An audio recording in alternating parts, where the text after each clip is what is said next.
Several centuries ago in Japan, there were Buddhist warrior monks that defended many temples in the mountains of Japan. Some called such temples warrior monasteries because of their capabilities to defend and fight in battle when the need arose. In this video, we will explore one such group of monks, but we should first talk about some of the important structures and sites on the temple grounds to connect the history with the place. Within the Katsuragi Mountains that border Osaka and Wakayama in Iwade City lies Japan's largest wooden pagoda, Daito, commonly known as the Great Pagoda, along with many other impressive structures and historical locations.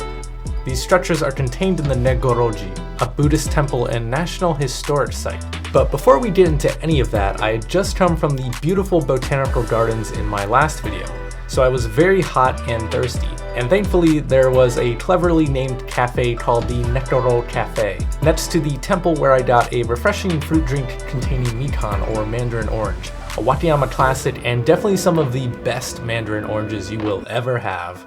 Coincidentally, there was also a cat that was wandering near Negoro Cafe that was following me until a dog scared it off. Furry companion now gone, I decided to make my way into the temple grounds, my first destination being the Daiden Hodo. This temple contains 3 different Buddha, one of which is actually extremely rare in Japan. It is one of the biggest wooden structures in Japan. Not the biggest, but definitely up there. It stands at about 27 meters wide and about 18 meters tall. It was reconstructed back in 1824 by monks who they reconstructed it several times, but that's the most recent one. And since then it's been standing strong. There are 3 massive golden Buddha statues inside, but unfortunately we can't go inside, so I can't show you right now. But they're very cool design. There's lotus flowers that they're holding, and on the wood itself there's also lotus flowers, so it's very cool design to see. But this isn't the main attraction for tourists, so let's move on to the next building. The Great Pagoda hasn't burned down or toppled since 1547. Standing about 40 meters high, it is the central building on the temple grounds. It's one of the few structures that escaped the Great Conquest of Kishu in 1585 by Toyotomi Hideyoshi. In fact, the walls still show some scars made by the bullets of Toyotomi's army. Present day, this temple is a wonderful place to relax because only a few people come to visit it given its location further from stations and all the busy roads. The open grass fields and towering buildings really give the feeling like you are walking back in history as a resident of the temple tending to its grounds. And yet, right next to the more glorious sparkling sunlit fields is a dark forest full of death, but in a peaceful and sacred way.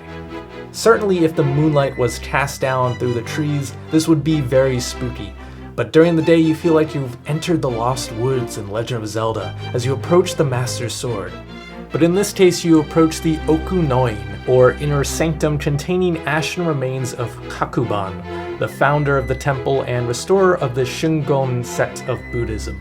Furthermore, this temple once contained the legendary Negoro-shu, an order of warrior monks based specifically in Negoro-ji. They were famous for their skill with firearms, as well as with more traditional monk weapons like the naginata.